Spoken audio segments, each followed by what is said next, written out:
Halo semuanya, kembali lagi di channel ini. Jadi di video kali ini, saya akan membahas tentang rekomendasi komik lagi, yang tentunya sangat seru untuk dibaca dan dinikmati. Dan di video kali ini, saya akan membahas komik manhwa dan manhwa, berlatarkan cerita isekai dengan karakter utama overpower. Maka dari itu, saya telah rangkum beberapa manhwa dan manhwa tersebut. Tapi sebelum kita masuk ke pembahasan, jangan lupa untuk menekan tombol like dan subscribe-nya dulu. Karena dukungan kalian di sini sangat dibutuhkan agar channel ini dapat berkembang dan bermanfaat bagi kita semua. Dan berikut rekomendasi komik manhwa dan manhwa berlatarkan isekai dengan karakter utama overpower. Dan yang pasti versi update akhir.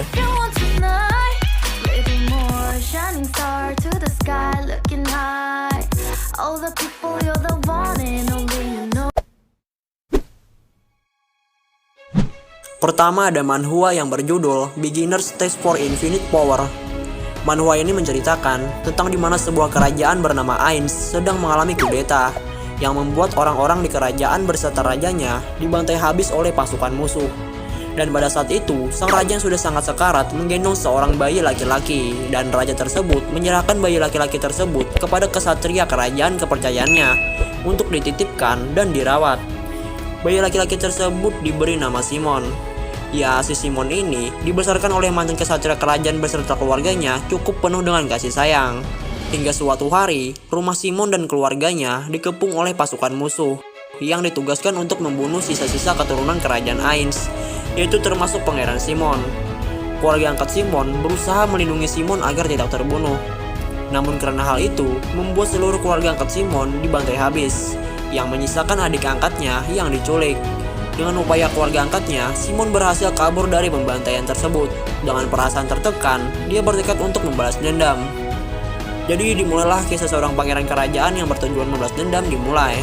Nantinya, karakter utama di manhwa ini akan terus berlatih bertahun-tahun untuk bertambah kuat, dengan tujuan membalas dendam.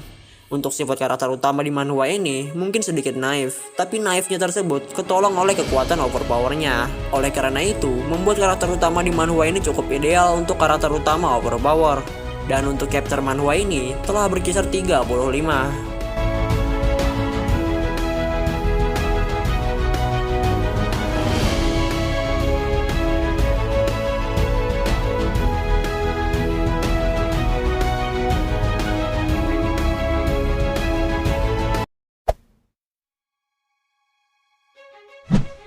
Berikutnya masih di kategori manhwa, yaitu komik berjudul Reincarnation of the Suicidal Battle God. Manhwa ini menceritakan tentang dunia di mana para manusia berperang melawan iblis, dan perang tersebut berakhir menyisakan antara manusia terkuat bernama Xavier dan sang raja iblis Tartaros. Xavier bertarung habis-habisan melawan raja iblis dan berakhir dengan kekalahannya. Namun sebelum kematiannya, Xavier melancarkan serangan terkuatnya untuk melukai sang raja iblis Tartaros. Alhasil, raja iblis Tartaros terluka parah. Tapi tetap saja, serangan Xavier belum cukup untuk membunuh Raja Iblis. Setelah melancarkan serangan tersebut, Xavier pun tewas. Dan yang tak terduga, jiwa Xavier malah dikirim ke dalam menara para dewa, lebih tepatnya di lantai paling bawah. Dan di menara tersebut, Xavier bertemu dengan seorang dewi. Dan dewi tersebut mengatakan akan memberi Xavier kesempatan kedua, yaitu kembali ke masa lalu untuk memperbaiki nasibnya. Karena para dewa dan dewi di menara tertarik dengan Xavier. Xavier awalnya menolak keras, dikarenakan bagi para dewa, Xavier dan para manusia yang berperang melawan iblis hanya dianggap sebagai tontonan dan hiburan. Namun karena tidak punya pilihan lain, Xavier pun menerima keputusan para dewa dan dewi tersebut dengan berat hati. Xavier pun dikirim ke masa 10 tahun yang lalu dengan membawa ingatannya serta skill dan kekuatan baru yang diberi oleh para dewa. Ya, dimulailah kisah seorang manusia terkuat kembali ke masa lalu dimulai, dengan tujuan membalas dendam terhadap raja iblis yang mengalahkannya, serta bertujuan untuk mengalahkan para dewa yang ada di menara. Karakter utama di manhwa ini memiliki sifat yang kejam dan licik. Apalagi, dia sangat cerdik dalam menanggapi sesuatu. Ditambah dengan ingatannya tentang masa depan, membuat karakter utama di manhwa ini kelewat overpower. Dan untuk chapter manhwa ini baru berkisar 20.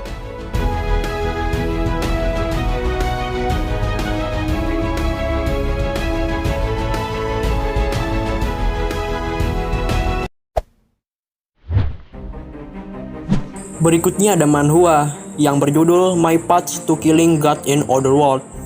Menceritakan seorang remaja sekolah menengah bernama Chenji Dan si Chenji ini adalah seorang siswa jenius di sekolah, serta salah satu dari 6 jenius kendo termuda di dunia. Kemudian, suatu hari seorang gadis yang dia sukai mengajak dia bermain sebuah game VR dan membuat sebuah janji akan bertemu di dalam game. Yang pada dasarnya, Chenji sama sekali belum pernah bermain game. Tapi karena permintaan dari gadis yang ia sukai, dia mencoba untuk bermain game. Namun setelah mencoba login ke dalam game dan memilih sebuah job yaitu healer, sambaran petir menyambar rumah Chenji serta peralatan game VR dan dirinya. Yang tak terduga, setelah tersambar petir, Chenji malah masuk ke dalam game VR tersebut. Chenji tergeletak di hamparan gurun yang luas, apalagi koneksi Chenji terputus dari dunia luar. Tapi anehnya, Chenji bisa mengakses status Windows karakter, layaknya saat bermain game VR. Ya, dari sini, dimulailah petualangan Chenji di dalam dunia game VR. Nantinya, Chenji akan terus leveling untuk meningkatkan levelnya terus-menerus, hingga membuat dia overpower. Ditambah, dengan pengalaman dia sebagai jenius kendo termuda di dunia, membuat dia semakin overpower. Untuk sifat dan kepribadian karakter utama di manhwa ini, dia pintar dalam menganalisis sesuatu yang dikombinasikan dengan kepribadiannya yang licik, membuat karakter utama yang satu ini menjadi karakter utama yang sangat ideal sebagai karakter utama overpower. Ya, dan untuk chapter manhwa ini baru berkisar 19.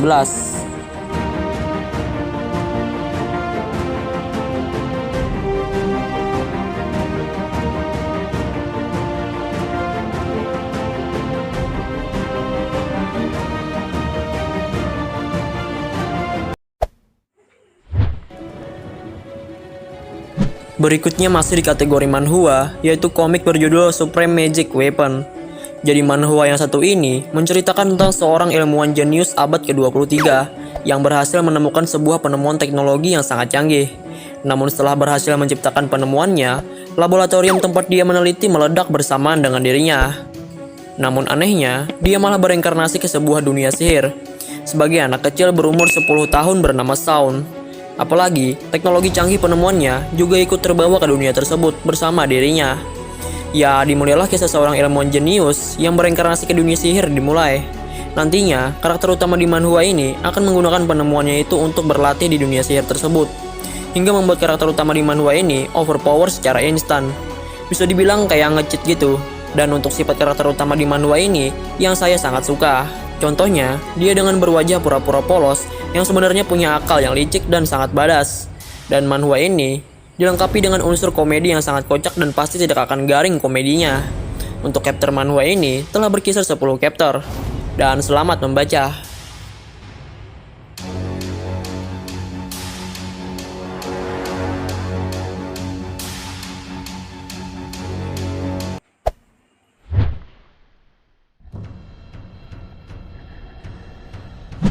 Terakhir ada manhwa yang berjudul I Grow Stronger by Eating. Manhwa ini menceritakan tentang seorang pria bernama Kim yang telah lama terlibat kasus pembunuhan, penyeludupan, dan narkoba, sehingga menjadi buronan seluruh dunia. Ketika dia sedang menyamar menjadi seorang pemburu hewan, dia dijebak oleh salah satu rekannya, yang ternyata rekannya tersebut adalah seorang agen khusus kepolisian, sehingga Kim pun ditangkap.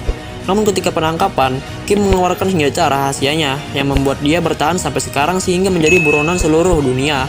Senjatanya tersebut ialah Kim dapat berubah menjadi monster. Bukan itu saja, Kim dapat berubah menjadi monster apa saja yang dia pernah makan. Dan karena itulah, di daftar buronan, Kim dijuluki sebagai Pet Shop. Kim pun membantai habis para polisi yang mengepungnya. Namun anehnya, setelah dia membantai habis semua polisi yang mengepungnya, dia malah dipindahkan ke sebuah dunia lain. Dan di dunia tersebut, ada berbagai hewan yang belum pernah ada sebelumnya di bumi. Kim pun bertekad akan mencapai puncak rantai makanan di dunia tersebut. Ya, dimulailah kisah seorang buronan dunia yang berpindah ke dunia lain dimulai.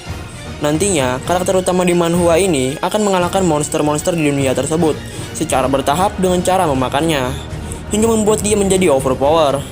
Apalagi yang ternyata, dunia tersebut adalah sebuah dunia sihir, di mana nantinya Kim akan melawan para musuh yang menggunakan sihir. Manhwa yang satu ini menurut saya adalah manhwa dengan konsep cerita yang benar-benar berbeda dengan manhwa aksi fantasi lainnya. Dengan alur cerita yang sangat seru dan menegangkan, ditambah dengan adanya plot twist yang benar-benar sulit untuk ditebak, menjadikan manhwa ini masuk ke dalam daftar atau list komik favorit saya. Dan untuk chapter manhwa ini sendiri telah berkisar 40 lebih.